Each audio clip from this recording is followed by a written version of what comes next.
So ngayon, eto mukhang merong ano, merong asan ba yun? Coco Pimentel ho ito, eh. Oh, PDP laban mukhang meron silang pinost. Ano po, ano ba sabi dito ng PDP laban?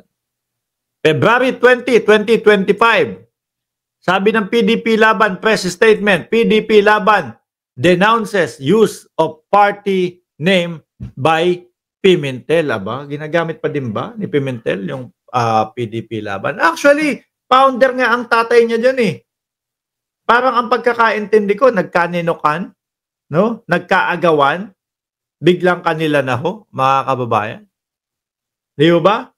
O basahin natin to. Statement of Partido Demokratikong Pilipino, lakas ng laban. Kala ko ba wala na sila nung laban? Kala ko PDP na lang sila.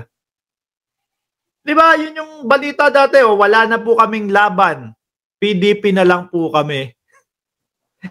Inaasar nung mga ayaw sa mga Duterte. O tingnan nyo, wala na po silang laban. PDP, walang laban. Padapa, walang laban. O siguro kaya binalik ko nila, no? The Partido Demokratikong Pilipino, lakas ng bayan, denounces the illegal use of Senator Aquilino Coco Pimentel of the name of the party in his official letter to Senate President Chis Escudero. Siguro nakita nila nakasulat yung pangalan niya, tapos nandun yung nakasulat na PDP laban.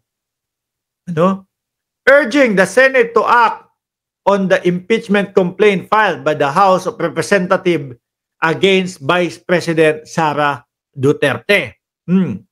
Sabi dito, Pimentel no longer has any legal or moral rights to use the name PDP Laban because the Commission on Election has ruled with finality on March 23, 2023 that the group led by former President Rodrigo Duterte, ngayon lang yan, pero dati, yung tatay na Pimentel ni Coco, no? Is the true and legitimate PDP laban. Yun daw, nagkaagawan. Tingin ko nagkaagawan. Therefore, tama ba yung word ko na nagkaagawan? Yun yung nakikita ko eh. Therefore, only the group led by President Duterte has the right to use the party name. Hayaan mo na yan, Coco. Sa kanila na yan. Total naman, lahat ng sumasabit dyan, tingnan mo, wala, matatalo. Di ba? Ewan ko ba dito sa mga ito, yung mga kakampi nila dyan, hindi nila nare-realize na kapag ka nabahiran ng Duterte o nabahiran ng PDP laban, yung kanilang kandidatura, malamang, sa alamang, inidoro ang kapupuntahan nila. Doon sa Siyam, tama ba ko, Siyam? Sa Siyam na tumatakbo sa ilalim ng PDP laban. Ilan po ang pasok? Isa, di ba? Sa pangalang Bunggo. Yun lang po, nag-iisa, mga kababayan. Yung Bato de la Rosa, yun, kumbaga, parang alam nyo yun, yung lubed, nakakapit lang po sa dulo, na konting dumausdos, konting bumitaw, tanggalin yung isang daliring ganon, laglag na. Kasi ang pangalan ni Bato de la Rosa naglalaro po sa number 12 hanggang pang 15 ho. Yung iba, yung the rest, yung mga, ewan ko, hindi ko kilala, yung dalawa doon, yung Philip Salvador, yung si Jimmy Bondoc, si Vic Rodriguez, na hindi makapasok ang pangalan, wala, lahat wala ho. Kaya hayaan mo na sa kanila yun. Ngayon, nasagot ni Coco Pimentel, mga bossing, sira pala ulo nila eh. Bagay, alam na nung mga mamamayang Pilipino yun, na parang may mga saltik nga yung mga yan. Ano? Parang may mga topak ko, di ba? Paano ba naman natin hindi masasabi yun? Biruin mo. Yung pong mga, ang tinutukoy ko po, yung mga Duterte, mga bossing. Sa araw-araw po na ginawa ng Diyos, puro patayan ang maririnig mo sa kanilang mga bibig. Di ba? Tayo naman po, normal na tao. Hindi naman po ganun yung araw-araw nating mga lengguwahe. Sabi niya dito, sira pala ulo nila eh. Hindi pa nila ako kinikick out sa party tapos aangal sila. Ibig sabihin, meron pa din.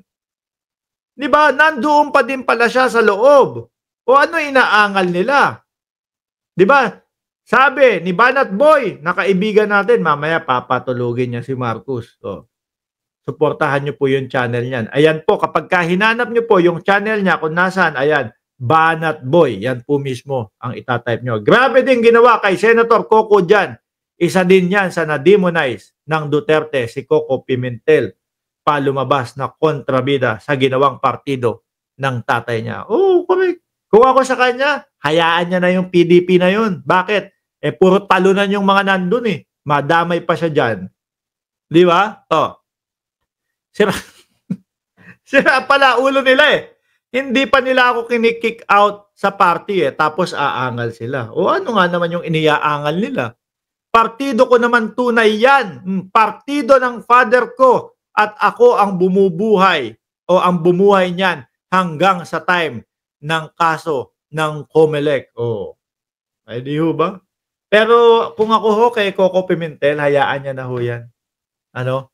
Sabi ko nga ho, pagka, ito, yung 2025 election, pagka nabahiran ang pangalan mo o nasabit ka sa mga kaibigan o natukoy ka na sumusuporta sa mga Duterte, ay nako mga bossing,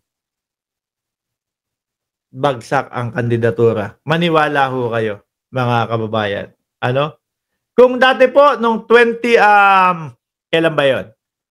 2022 election, ayan po, yung tinatawag nating kiss of death, nasa mga kakamping po yan, nasa mga dilawan. Pero ngayon, napapatunayan nila na sila ay talagang makabayan na kapag ka ang isang leader ay gumagawa ng maayos at kaaya-aya, sila ay sumusuporta. At yung mga ano po nila, yung mga mambabatas po nila, eh ayan po, nag-i-stand out mga kababayan. Kagaya na lang ni Trillanes. O, dati ang tawag natin sa kanila, ito pala si Trililing kung ano na naman sinasabi. Ilang taon yon makalipas? 9 na taon makalipas, yung bangayang Duterte at Trillanes. Ngayon, mamukat-mukat po natin mga kababayan, mas lumalabas na totoo po yung sinasabi ni dating Senador Trillanes kaysa kay Duterte. Oh, hanggang ngayon po takot na takot pa din ang dating Pangulong Duterte na buksan yung bank account para maipakita sa sambayan ng Pilipino na walang anomalya na halo yun. O, di ho ba? Nakita din natin ang reaksyon ng dating Pangulong Duterte doon sa Congress nung talagang medyo malapit ng makubkub siya.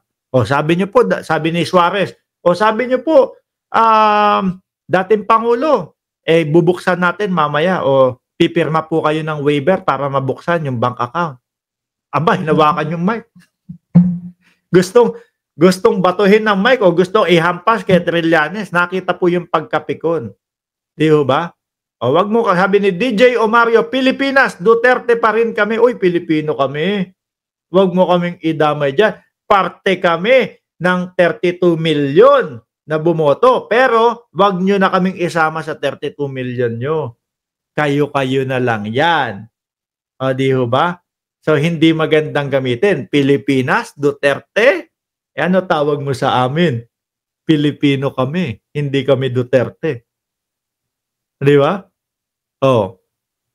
Ganyan lang naman po magaling yung mga yung mga DDS at yung mga Duterte, mga kababayan. Ganyan, mang-ipit, oh. Pero yun nga, ang masasabi ko, iwanan na ni Coco Pimentel yan, although tatay niya ang founder, mga kababayan, hayaan na nila yan dyan sa kanya. Total, sama-sama naman po yung mga talunan diyan sa padapa, walang laban o PDP laban.